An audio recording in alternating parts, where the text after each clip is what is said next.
Welcome to the annual parish meeting. This is not a council meeting, it's quite separate. Every parish in the country is meant to have an annual parish meeting between, I think it's the 1st of March and the 1st of June, but anyway. Oh, right, that's just Russell checking. So this is it. So what we normally do is we have reports from any village organisation that wants to speak. I give a chairman's report on what's happening. But out of courtesy this evening, we have visitors, Dr. Younis and Angela Wing from Hanslope Surgery. You know, Dr. Younis has just taken over there and has attended both the Hanslope annual parish meeting and is now attending ours. So out of courtesy, I'd like to invite Dr. Younis and Angela to perhaps speak initially, and then you can ask any questions, and then we'll move into the rest of the meeting with Chair's report, Ward Councillor's report, and reports from, I think, WI and so on. So, Angela. Thank you. And at the end of the presentations, we'll have an open forum for any questions that we might have.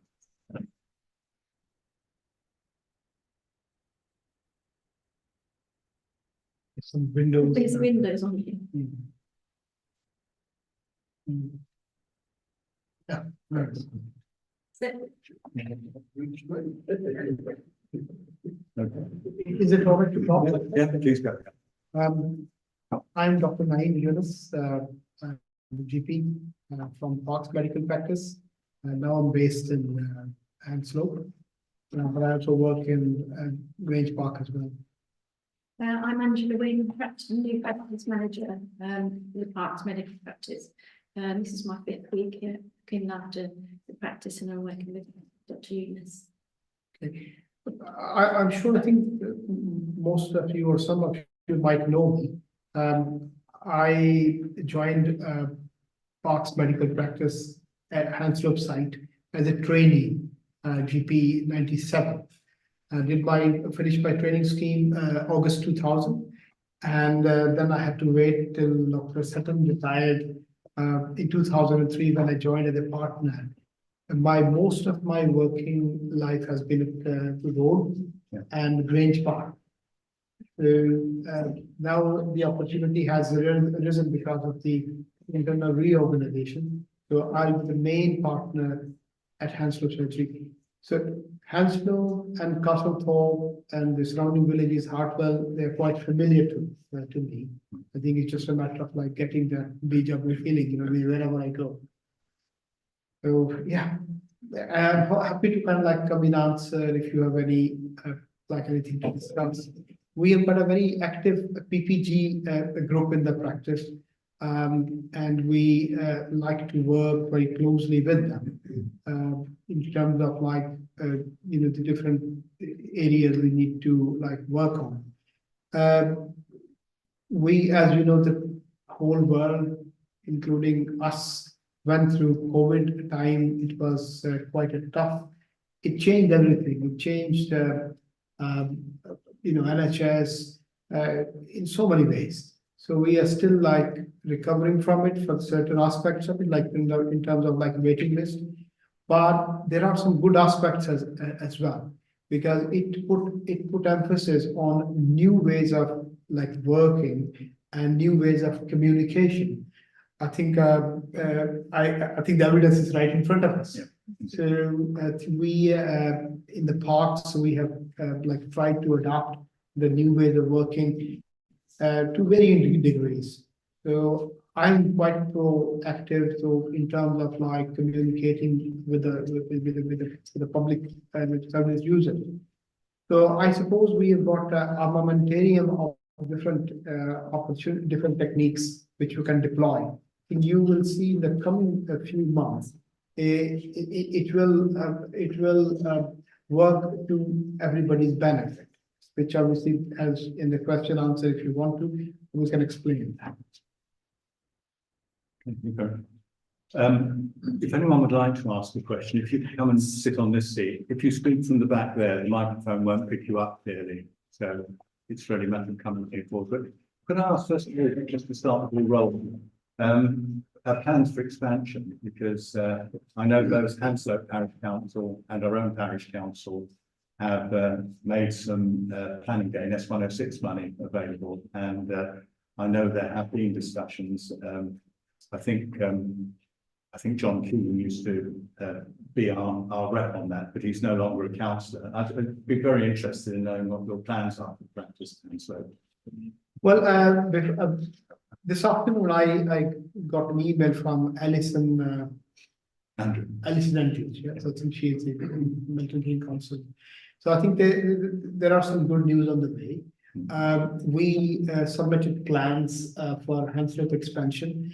I think there were initially like two phases. Phase one, the ground floor extension into the car park with extra dispensing like facility, and also getting a vending machine for dispensing the medications in the out of hours, because we've been mindful that there's a long queue of people collecting their medication, and that can be quite congested in that area. By having this vending machine, which can dispense so many hundreds of items every week, it will improve the access. It will give you an opportunity to collect your medication rather than rushing to the surgery before 6:30, so you can collect it in the middle of the night if you want to. Yeah. So that's probably ongoing. Hopefully we will get that, definitely. I think this part two, phase two, which I wanted to happen, because as you know, the section 106 money comes only when the newer development in the village happening, and the developers, they have to set aside some extra money. I think there will be more number of people using the service. In terms of like staff, unfortunately that money cannot be used for employing the extra staff. So in a way, I think it's a bit of a challenge. So just to circumvent that, I suggested that if they can allow us to build the first floor extension for training facility, where we can get medical students, fourth and fifth year medical students from the local university in Leicester, so they can come and they do extra clinics. So that will mean that in the real term, we will have more clinicians to work with. Sadly, they have declined because it means that this money will be used for not just for Hanslope and Castlethorpe, but the other, like in Northampton Code sites, they can have access. So I'm sorry, I think this is a politics which I was explained. So they have declined that. However, I think the phase one will continue, will go ahead. So we will get some value for money in terms of like a vending machine and reducing the queues. I mean, just picking up on that, I mean, I think we ought to have a chat with Alison about it, because the S106 officer does have a very precise or restricted view of what money can be used for, and I'm not sure I agree with that. We may have to try and argue, but we'll try and do that with the board council. Yeah, I mean, Yeah. sorry. Does anyone have any questions for Dr. Younis or for Angela?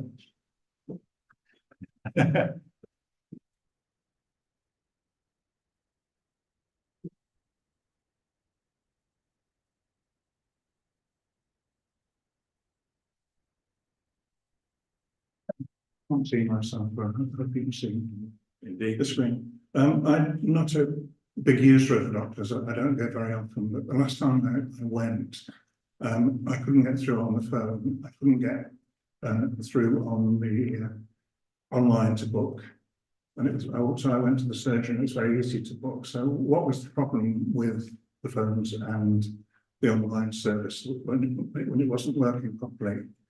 And has it been fixed? Yeah, it's going to be fixed. Where very soon we've got the delivery of the hardware already in the sites.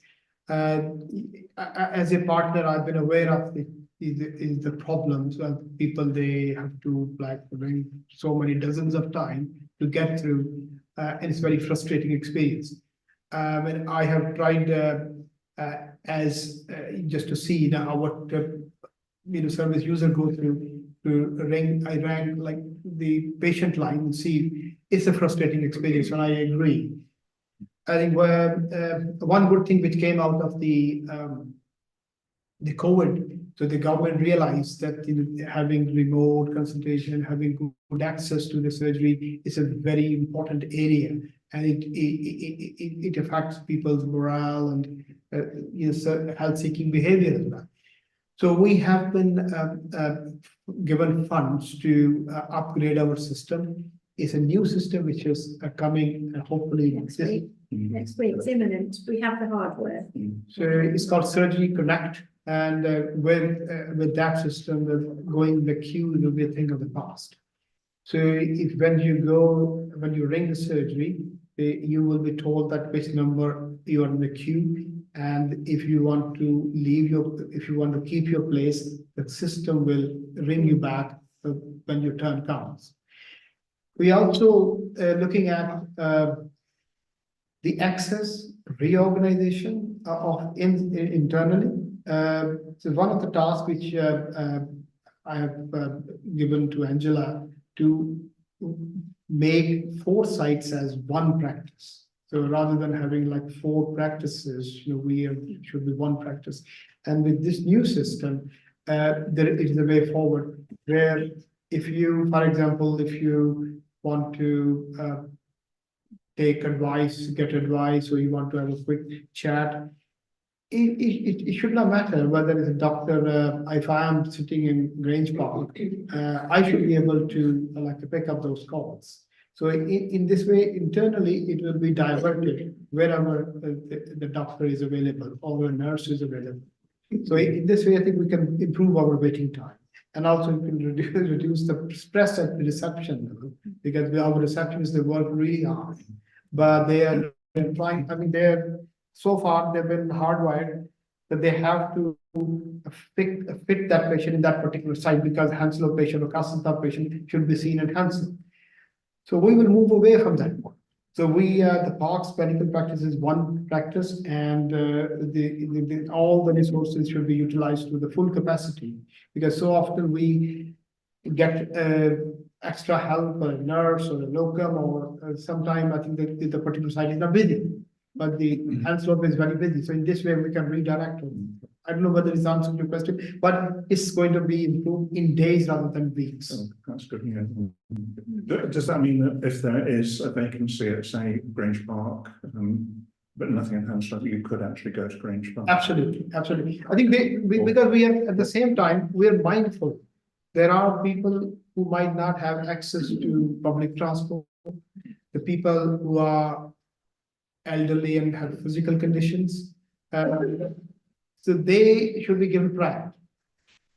So they should be given priority at the local site. And the people who have got like this telephone call, or people who got access to their transport. So if they are willing to travel, so they will be offered an appointment. Should they like, if they like, that if rather than, if somebody says, I want to be seen only in Hanslope, and then say, okay, if your problem is not that urgent, so we can put you in for next week. But if you want to travel, so we can fit you in this afternoon. That's good. Thank you very much. Hey, do come forward. A literally quick one.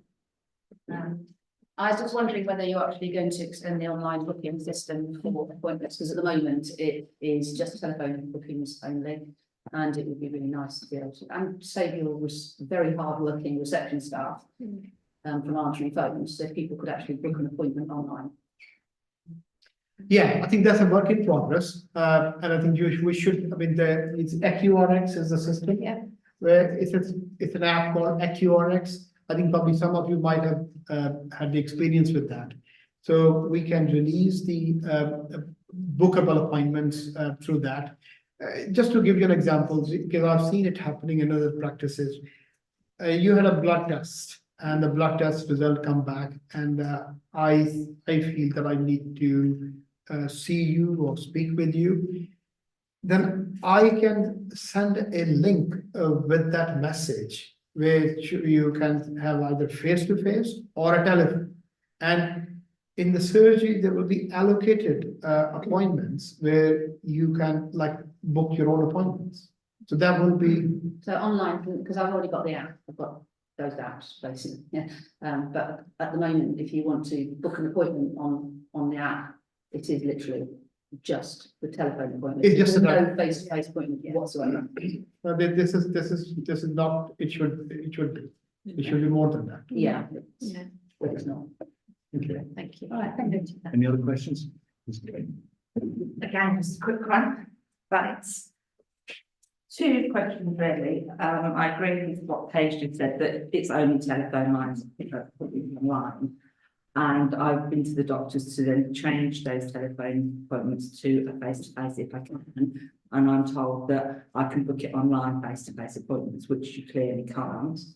And secondly, I've worked in two different doctor surgeries in Milton Keynes, and this is the only surgery I know that closes between the hours at lunchtime. I don't know why that is, and I feel that that would then ease the backlog that you have when you open your doors for people queuing up to get prescriptions or appointments or whatever. Everywhere I've worked before, it's been like 8 to 6:30, no breaks.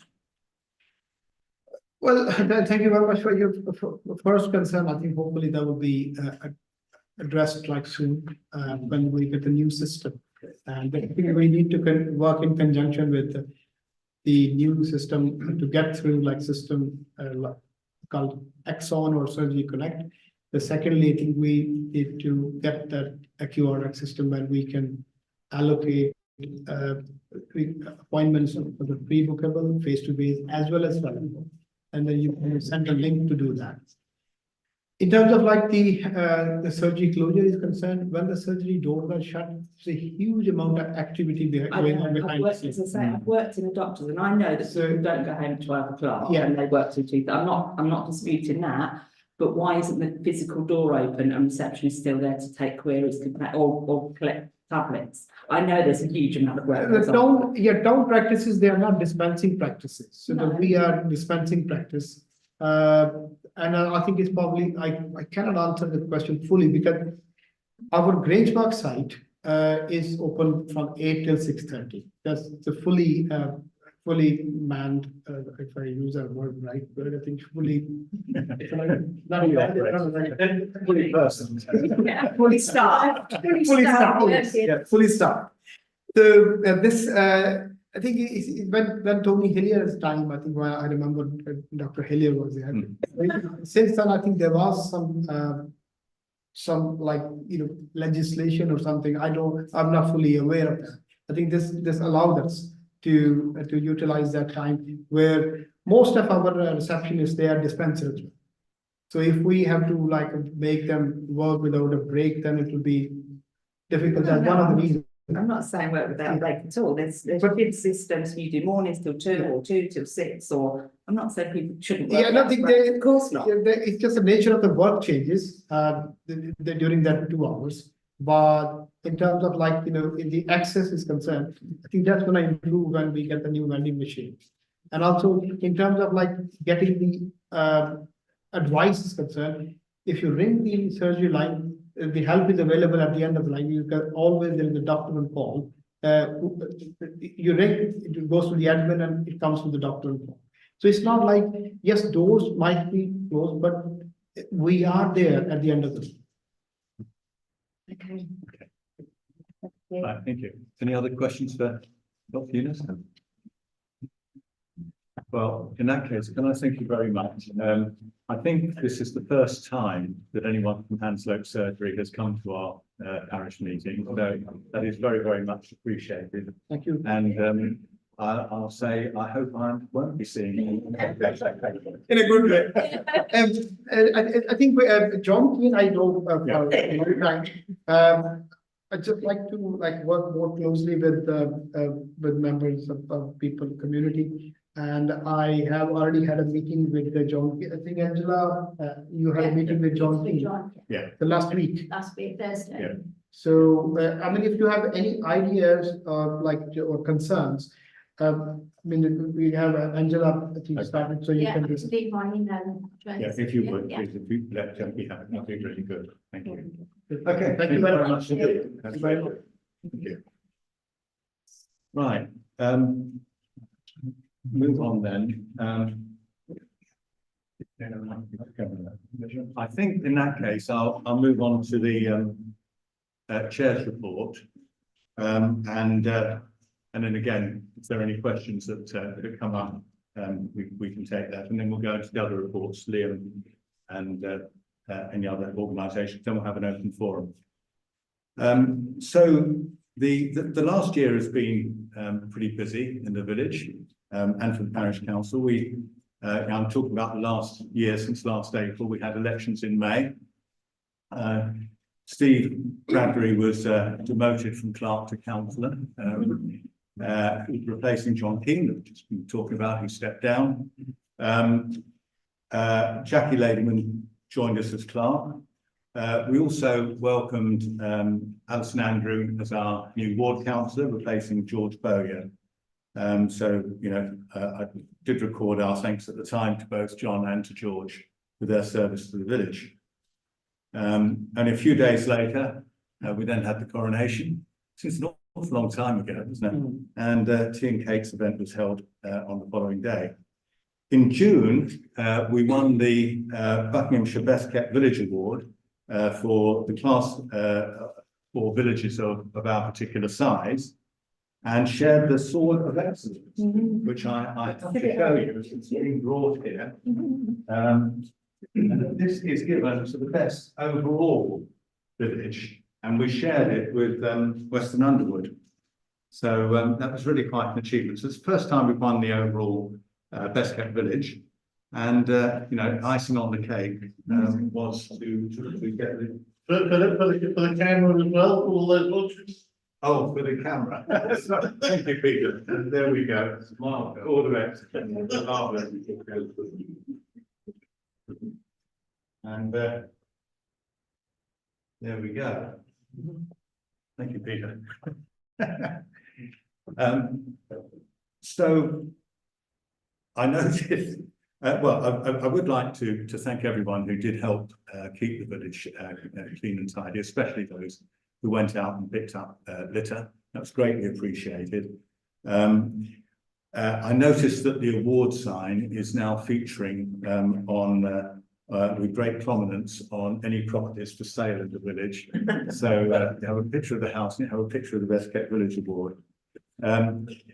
We do have some litter picking tools available through Jackie, if anybody does want to, is able to go out occasionally. And just to warn everyone that the Best Kept Village is run every year in June. We're not eligible for the same, having won it, we have to go into a different category, but the judges will be coming in June or July. They don't tell us when, for obvious reasons. Next topic is trees. We encourage tree planting in the village and have planted several trees ourselves, or in conjunction with Milton Keynes Council. As you're probably aware, the large chestnut on the triangle had to be taken down due to disease. It was otherwise at risk of falling. It's been replaced with a redwood, which is not native, but it is more disease resistant. And it was largely funded by Marcia Jordan in memory of her husband, Vic. And that's why it's a larger tree than the ones that Milton Keynes Council normally plant, which are a bit small and spindly. Could I remind everyone, though, that if you do live in the conservation area, or if your tree has got a preservation order on it, you do have to get permission from Milton Keynes Council before you do work on it. And Parish Council itself had to get permission before it did some work on our trees in Castle Field. Other things, we've also, as requested by local residents, replaced the fence and installed a bench at the Chequers end of the fish ponds play area. The major project of the last year has been the clubhouse at the sports ground. We spent a lot of time at the end of 2022 and in early 2023 engaging with residents on design, and we set up a project team of residents and councillors which recommended that we should extend the existing cricket pavilion as a better and less costly solution than putting up a new building. And in June, Milton Keynes Council held a parish advisory poll for us, in which 337 of us voted in favour of the clubhouse, with 56 against, on a turnout of 47%. So a turnout of 47% is quite remarkable. You know, you normally, you'd be lucky normally to get in the 20s on these things, but anyway. We applied for planning permission and we went out for tender and appointed Hickford's Construction in October. The work has gone well. The cricket pavilion has been remodelled to provide larger changing rooms. There had been a complaint of the cricketers pretty much since the day that the pavilion was built that the changing rooms are too small. It also includes toilets for the clubhouse and a very small parish office. Hello, John Corley. And that work is now complete. In fact, there was a snagging walk round just at the end of last week, and that's all gone well. The clubhouse extension is well underway. Hickfords are still saying it will be completed in the first week of May. I have to say I'm getting concerned because the roof trusses have only just arrived on site, but that's what they are still saying. Although we had sufficient money to construct the clubhouse, including taking out a loan from the Public Works Loan Board, and it was important that we work quickly to make sure that inflation didn't eat away at the money that we'd got, because building costs were going up, and the S106 money is fixed at the point where it's paid. So we did the first phase, building the clubhouse, and we now have to raise a certain amount of grant money to fit it out. Decoration, flooring, tables, chairs, serving counter, and some kitchen equipment. So although the clubhouse, I mean, the pavilion is ready for use now, or will be when we get some fire extinguishers in there, which won't take long. But the clubhouse side will be available for use by cricket for their cricket tees, but not really for general use because it won't be equipped for that. Our ambition is to be able to open a cafe for coffee and snacks during the day and a bar in the evenings or some evenings and at the weekend. And that will, of course, depend on how much use it gets. We also have to decide whether we're going to run it ourselves or sublease it in the same way as the shop is subleased to Udi and Dina. By ourselves, I mean a new community interest company, which has been set up called Castlethorpe Community Space Community Interest Company, which has now got a lease for the clubhouse from the Parish Council, as the council certainly wouldn't be able to run the clubhouse itself. I don't think any of us really qualify as mine host. Anyone on the electoral roll in Castlethorpe can be a member of the company and will be able to elect directors to run the clubhouse as they wish. And the parish council will simply be the landlord and make sure that no nuisances is created, particularly to nearby residents. We've submitted several grant applications and we wait to hear. If we're not successful, we'll have to adjust our plans to match whatever money we can get. But I'm hopeful we'll be able to open the clubhouse in some form before the end of the year. That's the kind of target. Just turn briefly to the village shop. As we can all see, just by walking by, Udi and Dina have, through their success, started to outgrow the shop. And they lose a lot of vegetable and fruit in the cold winter, when frosts, and in the summer when it gets too hot. So Milton Keynes Council have agreed in principle, they've signed a heads of terms, or just a heads of terms, to sell the garden land in front of the shop to the Parish Council. And Parish Council also owns the land on which the current shop is built. And the Shop Association, which is a community interest company, has obtained some planning gain money and hopes to build an extension at the front. And We just need this contract to follow up the heads of terms with Milton Keynes Council, but they are dreadfully slow organisation. But we'll build an extension at the front. It will just come forward from where the existing doors are, and the little, the high level window that you can see to the left of the existing door will become the new doorway into the shop, and then there'll be an extension forward where Food and Tina will be able to keep their fruit and veg.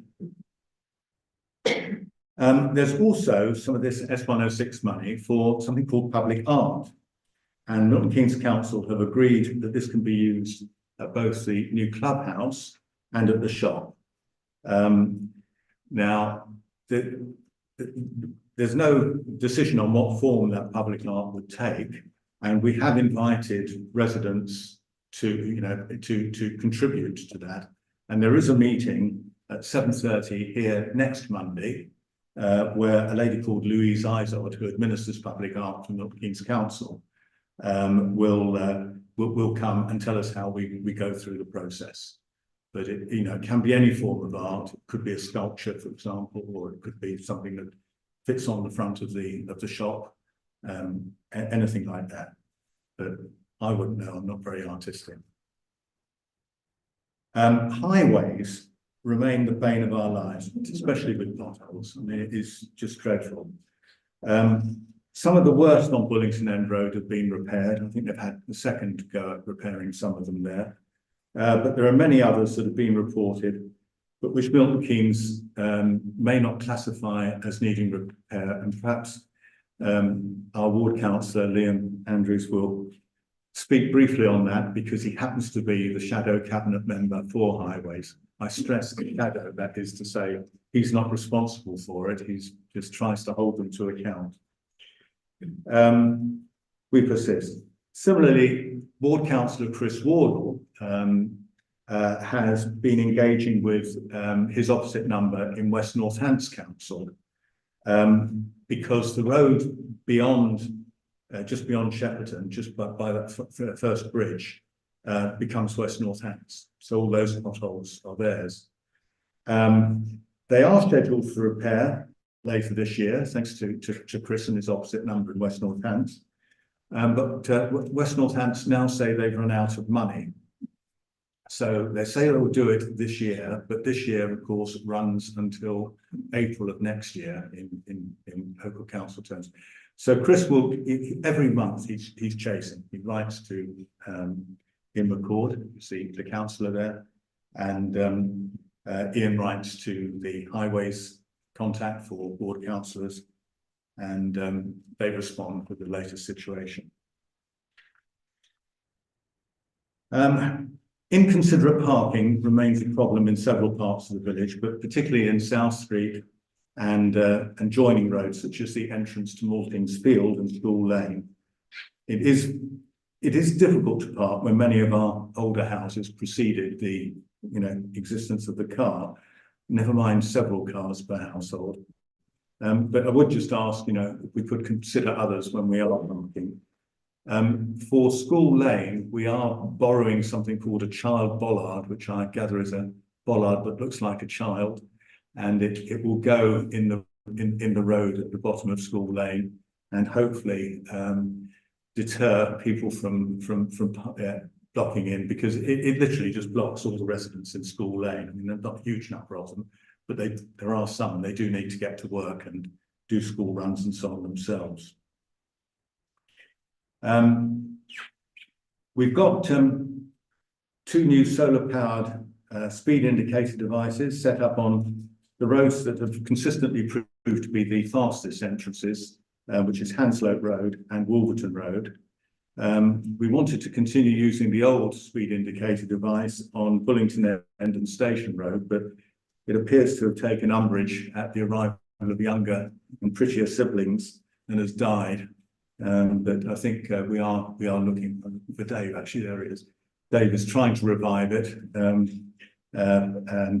there may be some money involved, so we may have to leave that for a little bit later in the year. The street lights project seems to have halted with just a couple of lights left to finish.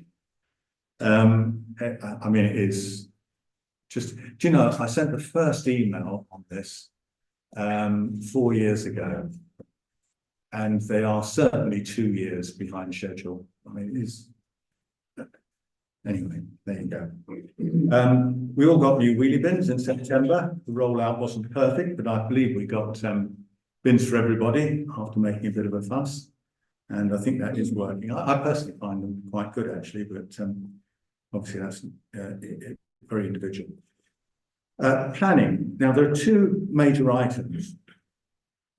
Firstly, a notice appeared from the owners of Gobbis Field saying they intended to restrict use of the field to the public footpath that runs across it.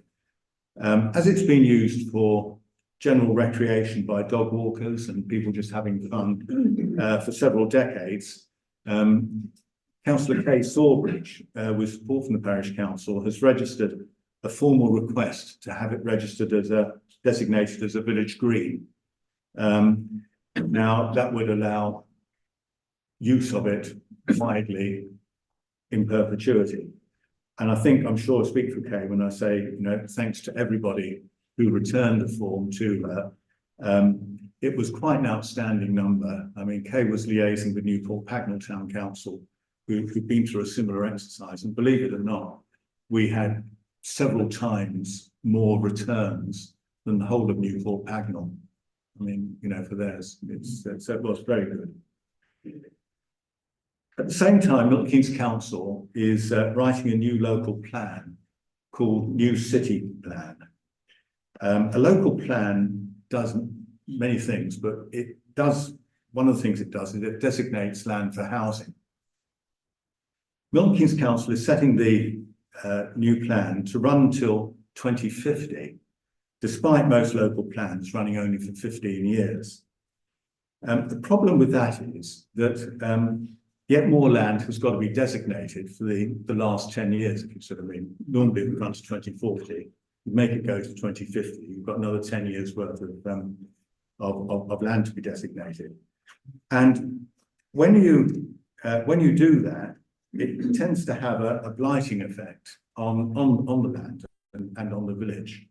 So it's my personal view, but I think it's just quite unnecessary to go that far ahead. And I believe that our ward councillors are certainly objecting to that, but of course they're not in office. Please ignore the hysteria in the press, which talks about 63,000 houses. That actually includes houses that some of which have already been built, but have already been approved as part of the previous local plan. But there are 2 real threats to Castlethorpe.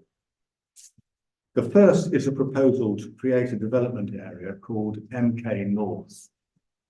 And that itself has got 2 options of either 4,000 houses or an extended option of 16,000 houses.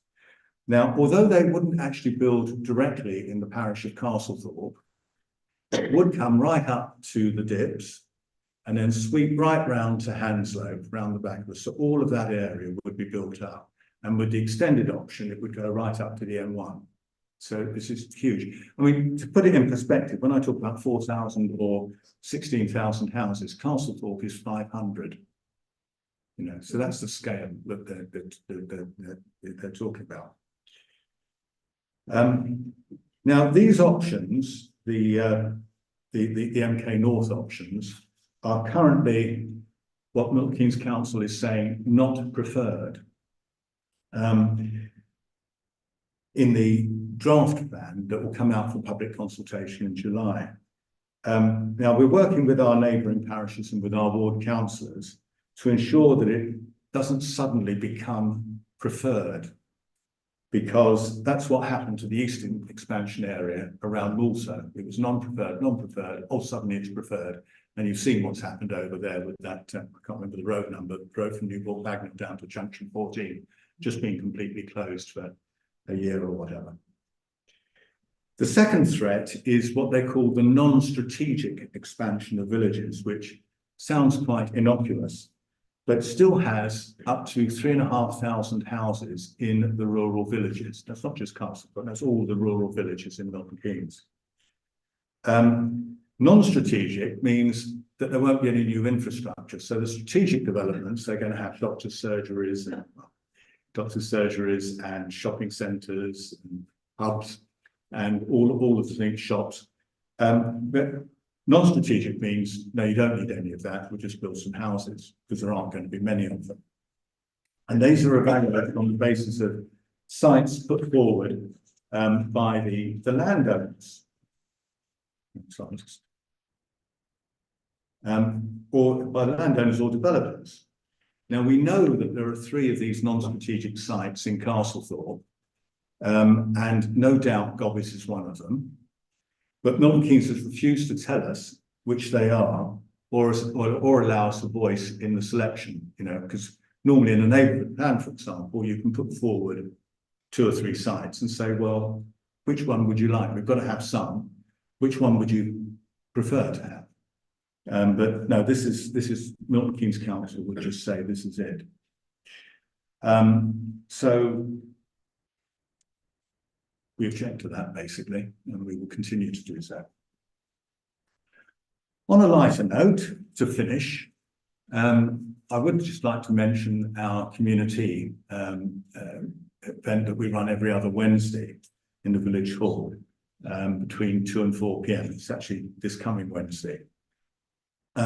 We lay out tables together so that it's like one big table, so you can sit and talk to well, to your neighbours or to anyone in the village, really.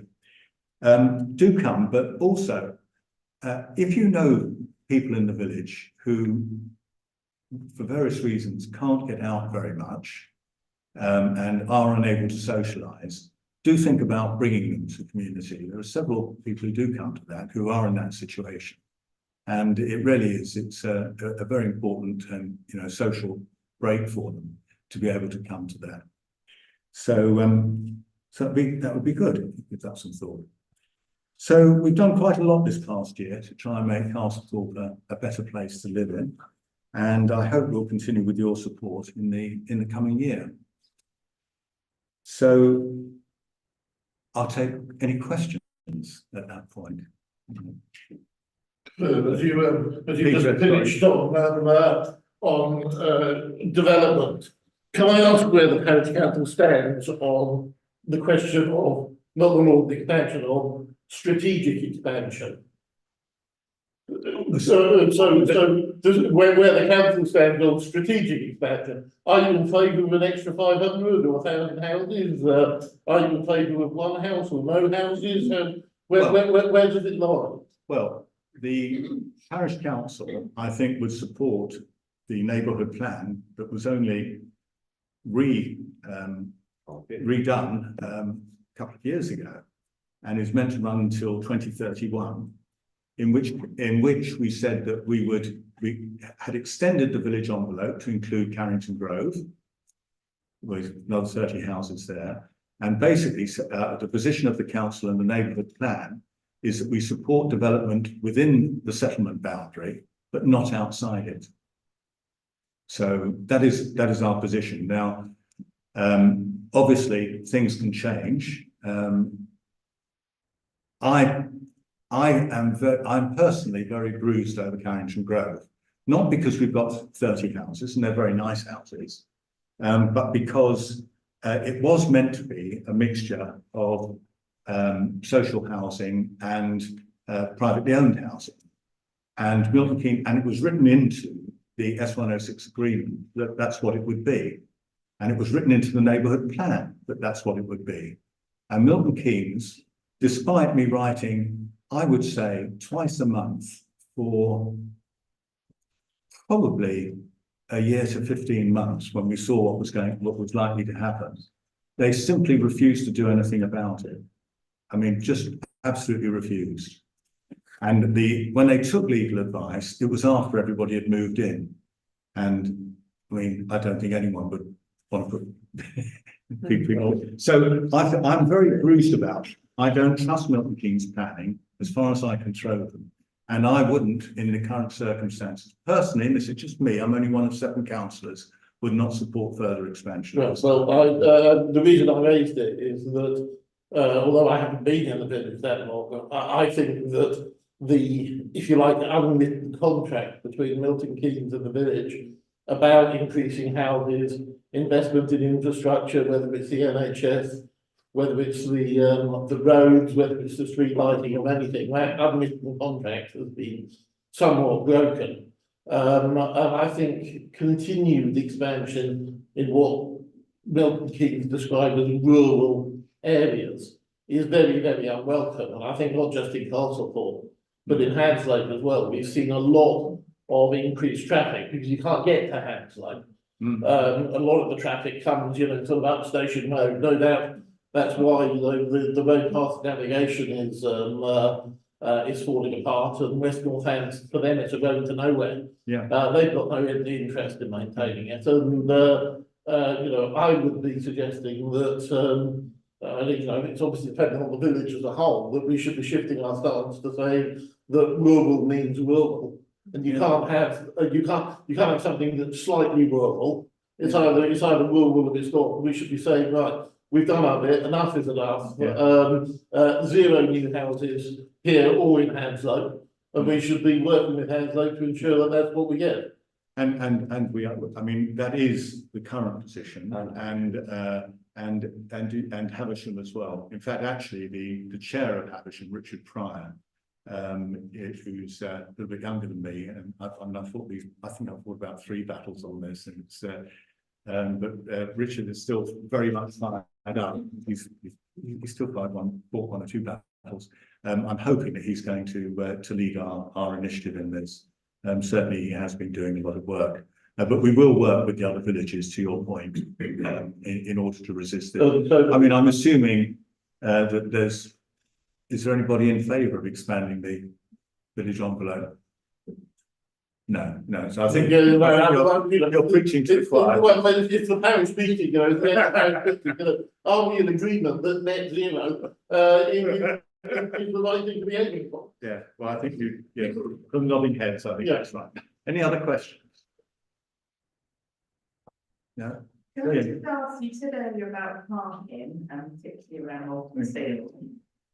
Yeah. Sorry. Could you possibly people streaming can't, unless you come forward, they won't Watch it.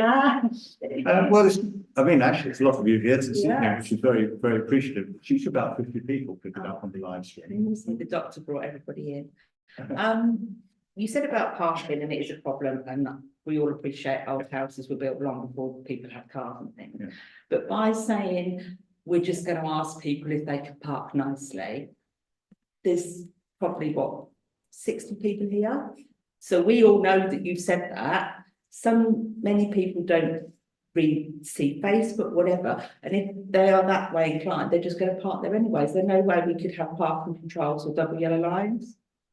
Well, the thing about double yellow lines is the people whose house they're outside are probably sort of okay if it keeps people away from blocking them in or whatever, but people have got to park somewhere. I appreciate that, And but why does everybody have to live or park about 2 meters from their front door? Yeah, well, they don't, and there's no right to park near your front door. I mean, No, it's but public what I'm highway. saying, particularly in Martin's Hill, those 2 corners, Yeah, you wouldn't get ambulances or fire engines down there. yeah. And this is Well- the big worry. I mean, yeah, it's a bit inconvenient, but if something's desperately needed, Yeah. then Well, I mean, we discussed this, time and time again. And we recently had a discussion on the end of Lawton's Field. I think, Kay, you measured it, didn't you? With the blue. But I mean, again, someone's got to enforce it as well. And the people that would enforce it are Milton Keynes Council's contractors. And how often are they going to come out here? I mean, we do ask, if there's an obstruction created so that the vehicle can't get through. I mean, we do ask regularly our PCSOs to go around and put notes on villages. Some of the PCSOs, I was hoping one of them was going to turn up this evening, actually, and talk. In the past, some of the PCSOs have been very good about going around and putting in notes saying, look, you're blocking people in, you need to move it, giving them a warning, and then they can issue a fixed penalty notice if people persevere. We have tried to create extra spaces by repainting the lines right in front of the nursery. But, you know, I'm very conscious. I mean, I've had many suggestions about where you could put double yellow lines, and there was always a good argument, but, and I am very sympathetic just in the entrance to Maltings Field. I think that's probably about the only place in the village where it really does narrow so much. On bin days, and if the bin lorries are coming in, you then can't get out, Yeah. or vice versa. It's something really needs to be done. Double yellow lines doesn't have to be resident driven. Oh, that's, yes, thank you for reminding me of that. Yeah, we did, I mean, we did raise, we had a rather unsatisfactory meeting with Milton Keynes Highways, head of highways, last year. And we did raise the question about the yellow lines, and he did say it would have to be resident driven. So the residents would have to, you know, in a particular area would have to say, we don't want parking there. Now, incidentally, I believe Kay, you may have to help me on this. Yeah. I think my memory is that when we talked about WA and the entrance to Maltings Field, the residents in Maltings Field weren't happy because they felt that the South Street people would then move into Maltings Field and start parking there. Is that correct? There were some people who were definitely for it. They're the ones who actually contacted me, which is why I brought it up.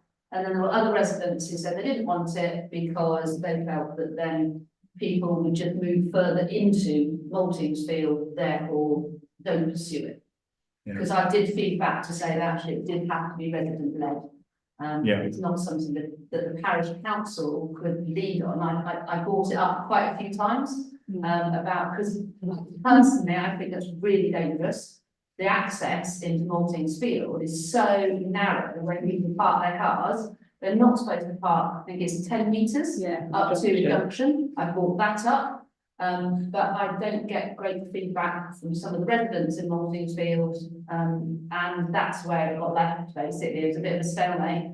So I think if you want to pursue it, I would go to Milton Keynes Council and say that what is the possibility of doing that, and then get the residents. I mean, we can help you with that contact. Yeah, I mean, I'll give you another example. I was approached by the residents at the bottom end of Station Road because they weren't able to park on that strip, and they said, could we have some kind of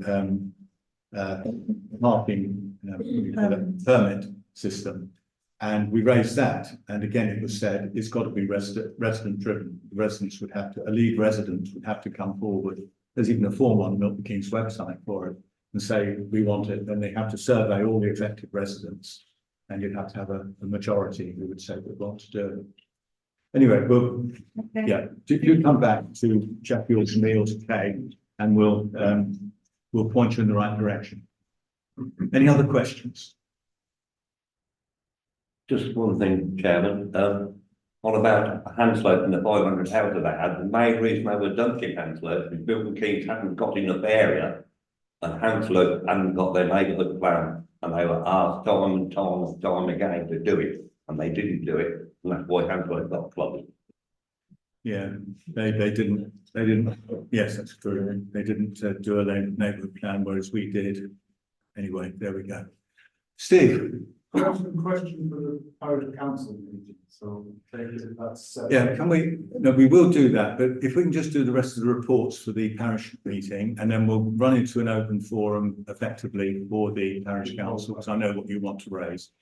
Liam, would you like to give us a ward councillor's update?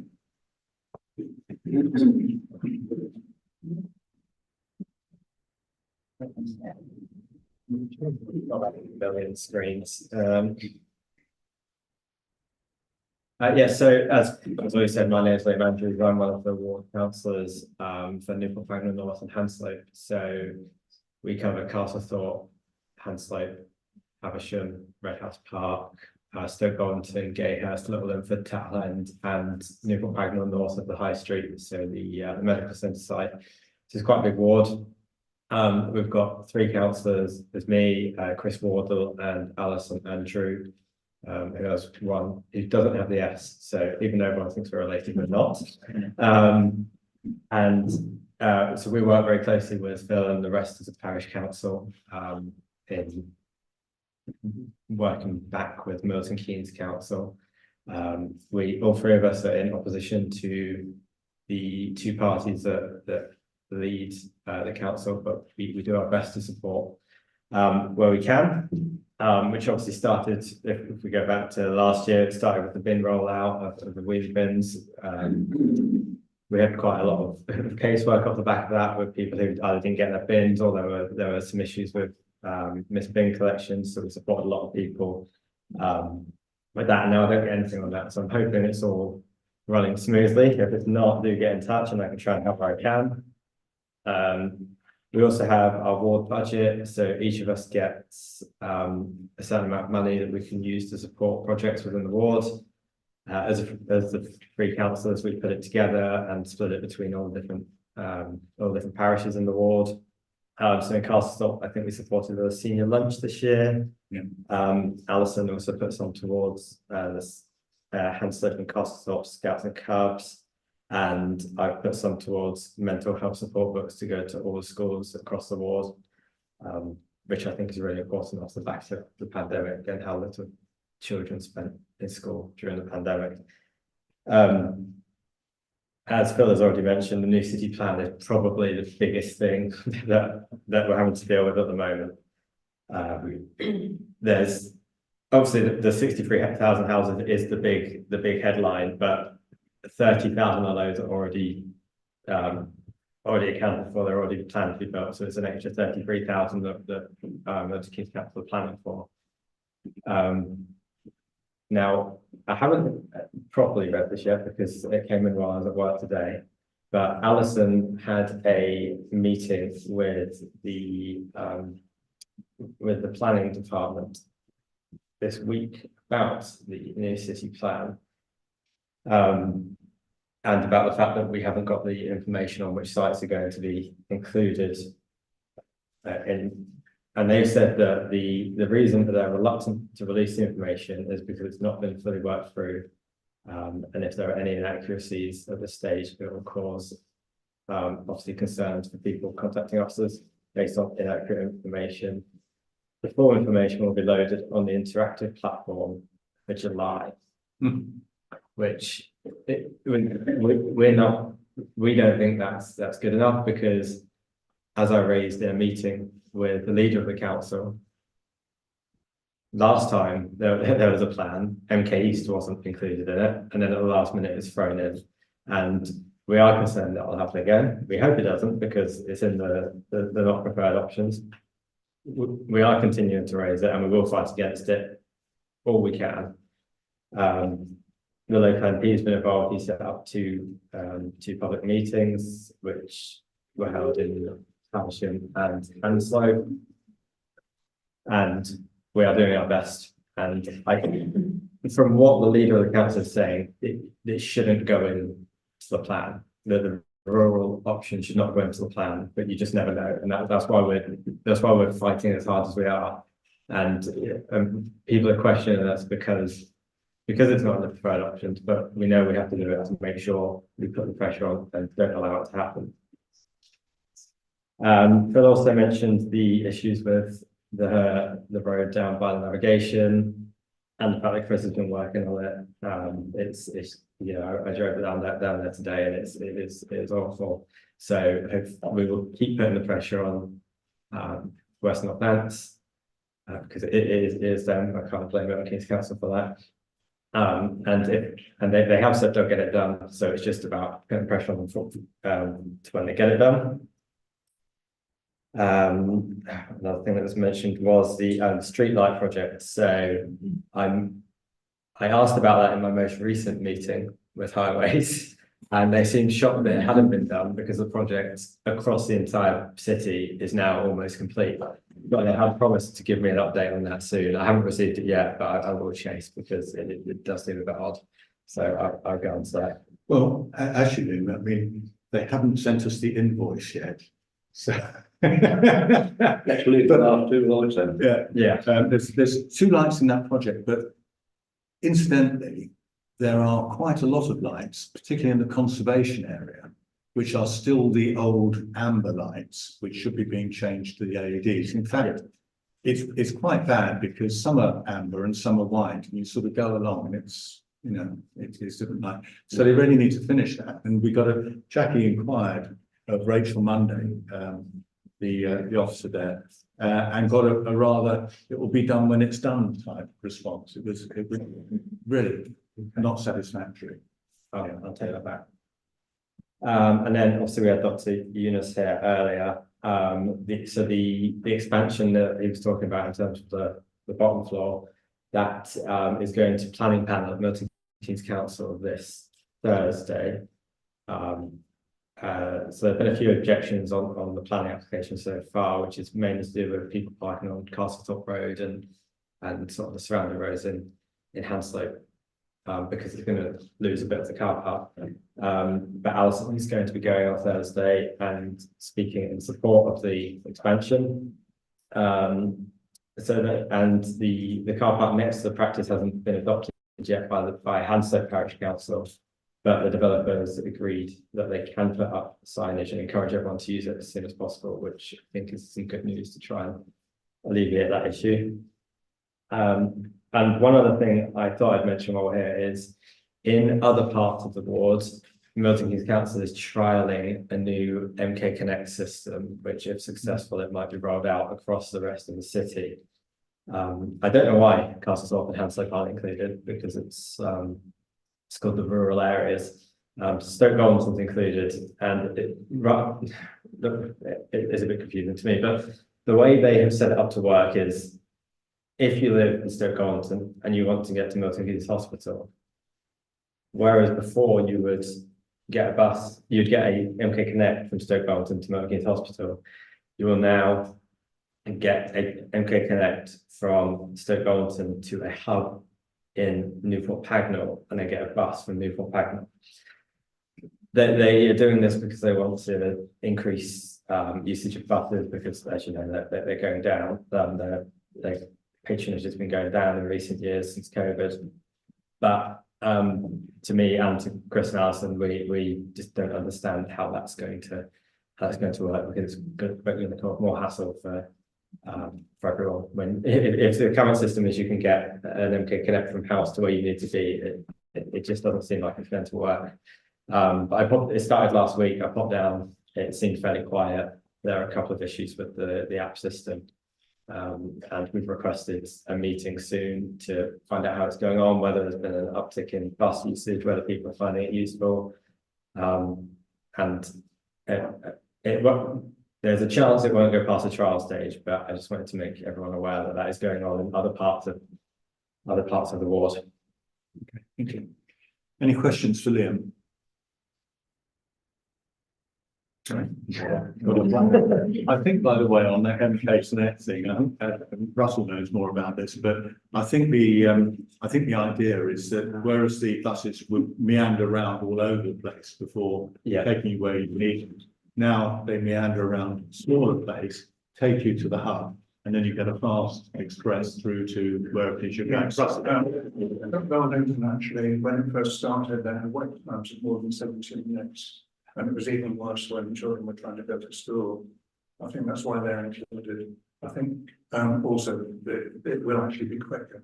Even to me put back on and for them to get bus as well. Not as convenient, but it possibly is quicker. Yeah. Okay, thank you very much.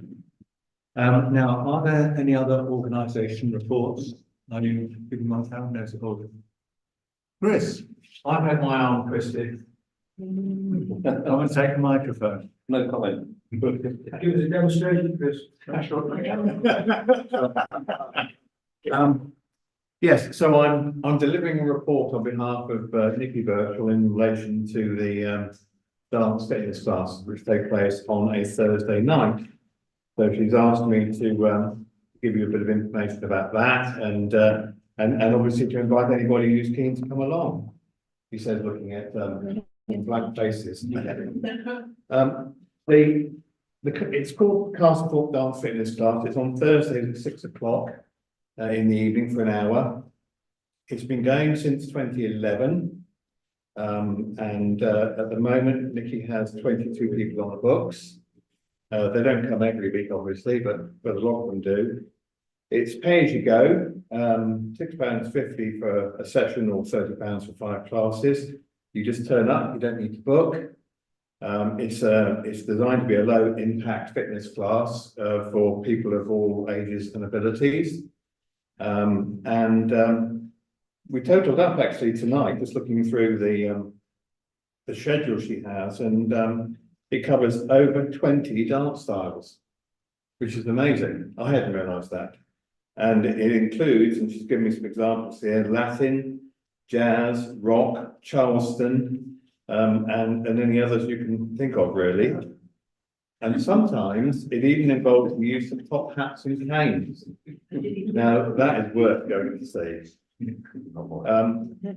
She covers a wide range of popular tracks, and she put here from Elvis to Ed Sheeran. So, you know, and plenty in between. So all she asks is people to bear it in mind. It's good social, you know, gathering as well as a bit of fun fitness. It's not too serious, but it gets you out of the house. It gets a bit of fitness going. And she asks if anybody wants to come along on a Thursday at 6 o'clock. She says more than welcome. So unless you have any questions of me, and I hope to goodness you haven't, that's my report. Just a demonstration, really. Well, you're not going to get that from me, and particularly not on camera. Are there any questions? No? Okay, that's great. Thank you. Would you like to? Yeah. Thanks, Sharon.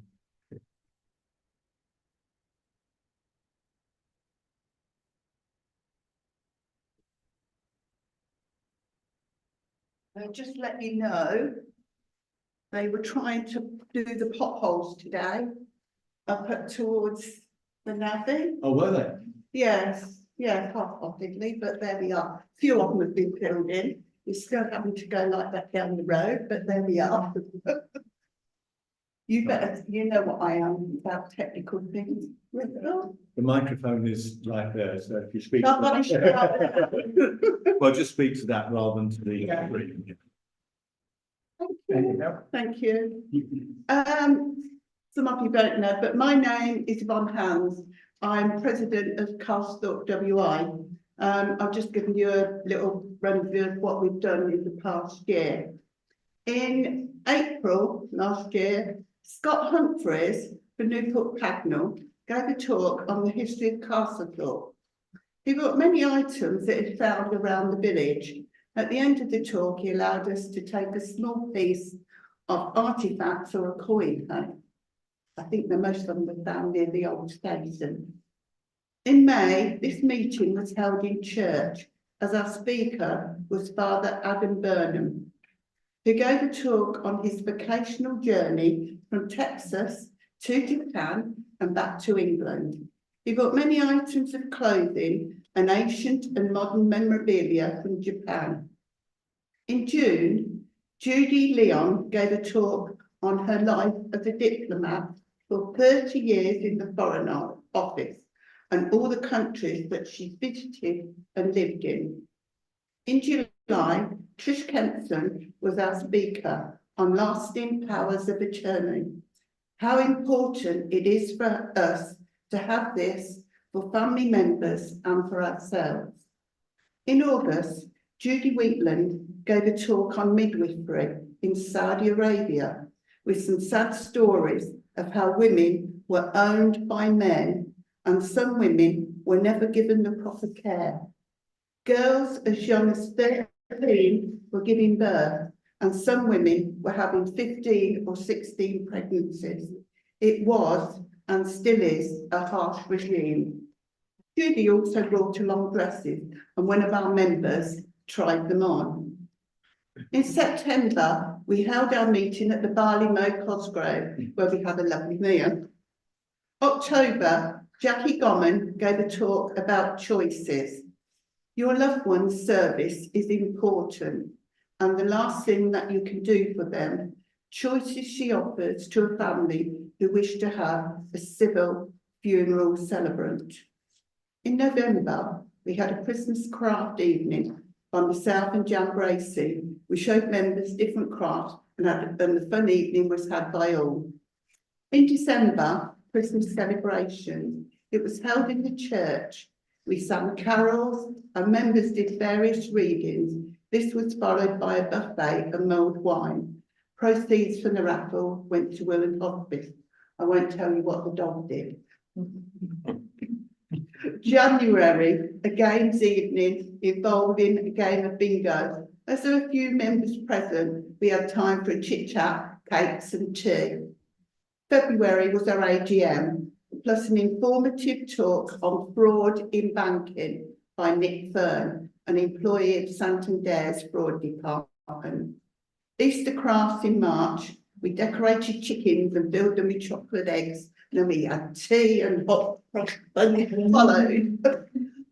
Just a little promotion thing. In August this year, we've got Scott Humphries coming back, and we're having a walk and a talk in Castle Field to talk about the castle and all what it entails. So put it in your diary, please. Come along. Thank you, Ron. I mean, you know, when we were doing the clubhouse, we had to have an archaeologist along to supervise when we were digging the foundations. She wandered into Castle Field and she was just amazed. And she said, you know, this is the finest Motte Bailey earthworks in Milton Keynes. And it is, you know, and we just sort of, you know, go up there and walk and take our dogs up there and we don't realise what a gem we have actually in our own village. But there we are. Are there any other village reports? Yeah. To leave too many of you know me, my name's Trevor McCarthy White. I'm from across the border in Cosgrove. I'm here representing a group called FDOG. You may have heard of it. It's the Further Development Opposition Group. You've already supported us financially. I'm here to answer any questions that you may have about what we're doing, to help educate you if you don't know what we're doing. Now, I can read out some of the details of what we've been doing here, what the status of play is right now, but I thought I might use it more as a question and answer exercise, if that's all right with yourself. We've forwarded this report to you anyway there, so fire away, please fire away. How's it going? Yeah, well, it's they're still not being built. If we hadn't been doing what we've been doing, they would be half built by now, and it was their hope that they would be all in and operational within a few months' time. We've stopped that. We've got 2 outstanding objections by the EA, that's the Environment Agency, and by the wildlife people. So the council can't proceed with that legally with those 2 objections still in place. So it's our consultants which have actually forced that issue. So that's good news. So we've made good ground that way. We're waiting right now for the next response from the planner. That's Frampton's. Once that response is made, and we don't know when it's going to be, it may not even be this year. Once that's made, then we're going to have to spend some money on more consultants to analyse that and hopefully knock it to bits like we've done with the previous submissions. So our activities right now are to raise money in anticipation of being able to defend these applications when they come in, which is the other line of request to the general public and yourselves. We need money. If you can organise yourselves to donate funds, if you can personally donate funds, that would be absolutely brilliant. But these days, people's pockets are only so deep, aren't they?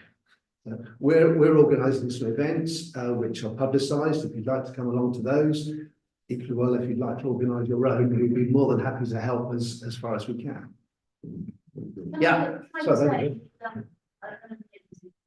group work that you put into it, the publicity, the actual research you've done, it's just fantastic. Well, thank you very much. I appreciate that. Thank you. They've got t-shirts now as well. Yes. A t-shirt, a useful contribution to their cause. Yeah, merchandise has just gone online. If you'd like to, there's everything that's sold there. All of that money goes. Well, not sorry. It obviously costs to make t-shirts, but there's a profit margin on that. All of that goes into the coffers for purchasing the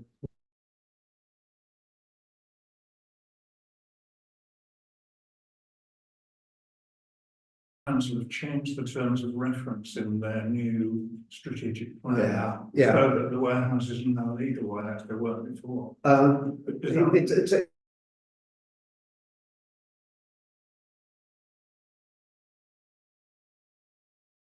haven't had a chance to get through the details properly. What's happened is that some of the clauses which are in the new plan seem to be more tolerant of the planners. That said, the objections still stand. So they still can't proceed legally at the moment. So our task, once the application comes back from the planners, then we can start to see what's outstanding. I'm not sure if you're aware, the whole thing will come to fruition at what's called an SPC, that's a Strategic Planning Committee. It goes there and we will have to present, well, somebody will have to present our arguments in terms of the differences between the plan and what's being submitted. Thank you. Is there anybody in the room that doesn't know about it? Does anybody Yes, not know about this campaign? Or anybody online, because. let's put that slightly differently, shall we? Something that's useful. Anybody not objected yet? Because the effect on this village and surrounding village is not just about Cosgrove, it's not just about Stony Stratford. You think the potholes are bad now, you think the traffic is bad now. There'll be rat runs through here when the 508 is all blocked up and we can't get onto it anyway, which is really bad at the moment. But just think about the effect on us as well as, you know, it's not a NIMBYism over there about not wanting it. I think that we should be very, very aware so that this can really affect us as well as a village. Absolutely, yeah. Traffic is one. It's unfortunate that the highways people have not maintained an objection. That doesn't mean to say that we're not building on arguments to put at the strategic committee. We get there. But of concern to everybody involved here is the flooding and the ecological side of things. Highways people didn't even realise that the actual. No, I know. It's they're that bad. if you look at all the detail and look at the arguments, your hands go up thinking, how on earth has this gone ahead without an objection being maintained? We are where we are. We can fight it so much down the line, but it's that side of things is going to be an uphill struggle to progress, but we will try. Can I just ask? Yes. Obviously, I think you've done a fabulous job as well, and I Thank you put very in much. some very, very detailed objections myself. But what is your end game?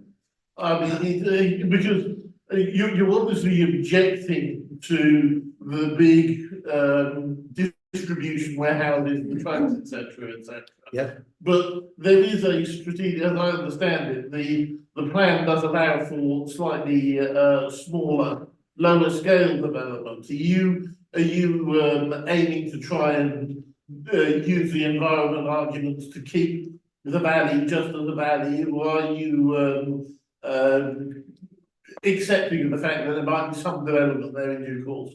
No, what was AL5, it's now, I understand, called EC4.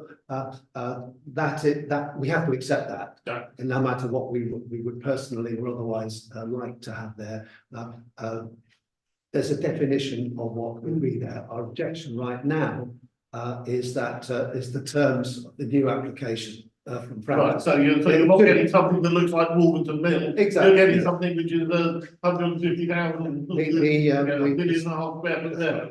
For instance, an example, so I might be running out of time here. Yeah. Let me just put this by. Just for one example is that the underlying plan says buildings there are between classification B2 to B8.